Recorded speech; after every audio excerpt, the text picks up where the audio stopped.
5 years. That's how long it had been since my wife's brother, Tom, supposedly died in a tragic hiking accident deep in the Cascade Mountains. The search teams had scoured the trails for weeks. No body, no backpack, just his car abandoned at the trailhead and a note in his glove compartment saying he needed time alone to clear his head. The authorities called it a probable fall off a cliff into a ravine, body likely swept away by a river. Case closed, presumed dead. The memorial service was heartbreaking. My wife, Elena, stood there in black, clutching a framed photo of Tom from happier days, him grinning on a summit, wind whipping his hair. Their parents, already frail from years of health issues, had passed shortly after, as if the grief was too much. The family trust, set up by their grandfather decades ago, kicked in. A substantial inheritance split between the two siblings. But with Tom gone, it all went to Elena. $500,000, plus the old family cabin up north. We used it wisely, paid off our mortgage, started a college fund for our daughter, lived comfortably for the first time. Elena grieved publicly and beautifully. She started a blog called Echoes of Absence, sharing raw posts about losing her only brother, the guilt of being the one left behind, the signs she felt from him in nature. It resonated. Thousands followed. She turned it into courses on grief healing, sold journals with prompts like, "What would your loved one say if they could speak today?" Merchandise followed. Candles scented like pine forests to remember the trails, mugs with quotes about eternal bonds, sponsorships from therapy apps, book deals in negotiation. She became a voice for the bereaved, speaking at seminars, her story monetized into a brand of resilient survival. I supported her through it all, held her when she cried at night, proofread her posts, even helped manage the website when followers surged. You're helping so many people, I'd say, and I believed it. Then came the email, anonymous from a burner account. Your brother-in-law isn't dead. Check the attachment. Tell no one until you've seen it all. Attached was a flash drive link, cloud storage, password protected. The password, the date of Tom's supposed accident. I downloaded it alone in my office, heart pounding. The drive contained dozens of video files, dated over the past 5 years. The first one, Tom, looking thinner, bearded, sitting in what looked like a dim cabin interior. Behind him, snow-pressed windows and rough log walls. If you're watching this, he said, voice hoarse, then someone finally got this to you. Elena's husband, Alex, right? She talked about you, said you were a good guy. He paused, rubbed his eyes. I'm alive. Barely. And everything you've been told is a lie. My stomach dropped. I clicked the next video. It started with the plan.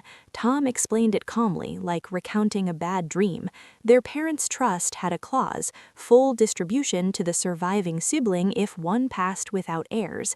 Elena discovered it while helping with estate planning after a health scare. She came to me crying, Tom said the money could save us, pay for Mom's treatments, fix the house, give us security, but only if I was gone. He laughed bitterly.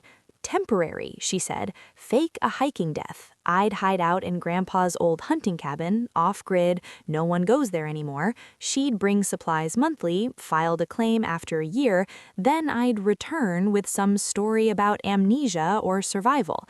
We'd split the money, live better. He agreed, packed a bag, left the note, vanished into the woods. The first year was manageable. Elena visited regularly. Groceries, news from home, promises it was almost over. But then the visits slowed. Month 3 became every few months. She stopped answering his satellite phone texts. I hiked out once, risked it, Tom said in a later video, dated year 2. Saw her blog, saw the followers, the donations pouring in for the grieving sister. She was turning my death into a career. The videos grew darker. Tom, isolated, talking to the camera like a journal. Weight loss, beard grown wild, eyes hollow. She's not coming back. The money's hers now. Parents gone. I'm a ghost funding her new life. He showed bank statements she'd left once, transfers to her accounts, sponsorship deals, signs from Tom posts that made thousands while he rationed canned food. The last videos were desperate. If I leave, she'll say I'm a fraud, ruin me legally, complicit in insurance fraud. But staying, this is slow death. He'd met a hiker by chance, someone who'd strayed off trail, found the cabin. Tom confided, gave him the drive. Mail this if I don't make it out. I watched them all one night, laptop glow the only light. Our house paid by fraud, our comfort from his suffering. Elena sleeping peacefully down the hall, her blog empire built on his grave. I didn't confront her. Not yet. Rage boiled, but so did calculation. She was smart. Tears on demand, narrative control. Accuse her and she'll spin me as unstable, jealous, fabricating for money. Instead, I planned. Researched her biggest event, the Healing Horizons Grief Seminar in Seattle, sold out, 500 attendees. Keynote, Elena, sharing her journey beyond loss. I contacted Tom through the hiker's email. He was still there, alive, weaker but determined. Get me to the city, he wrote. I'll end this myself. The day of the seminar, I sat in the audience, front row, heart hammering. Elena, on stage, poised in a flowing white dress, symbol of rebirth, slides of pine trails, quotes about eternal connections. My brother Tom taught me that love doesn't die, even when bodies do. Audience murmured sympathy, phones recording for social shares. Then the doors opened. A man shuffled in, thin, bearded, clothes worn from years outdoors. Gasps rippled. He walked slowly down the aisle, eyes fixed on stage. Elena faltered mid-sentence. "Tom?" whispered, then louder. "Tom?" He reached the steps, climbed them. The room erupted, screams, phones up, chaos. "It's me, sis," he said, voice cracking. "Missed you." She backed away, face paling. "This can't. You're alive," he finished, "thanks to not falling off that cliff you invented." I stood, held up a portable projector I'd smuggled, plugged into my laptop. The drive's videos played on the big screen, Tom's confessions, her blog profits, the plan in his words. The audience turned from shock to horror, whispers to shouts. Fraud! How could she? Security rushed, but too late. Phones captured everything. Elena collapsed on stage, sobbing. Real time or the best performance yet. Police came quickly, someone called. Tom had the drive as evidence. Fraud, theft, false reporting. Her accounts frozen, sponsors fleeing, blog deleted overnight.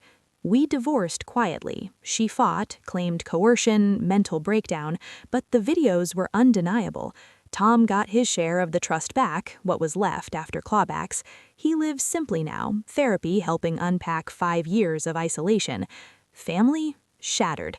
But honest, no more inherited lies, just the raw truth. Some losses are chosen, some profits poisoned, and resurrection, real resurrection, comes at a cost no blog can monetize.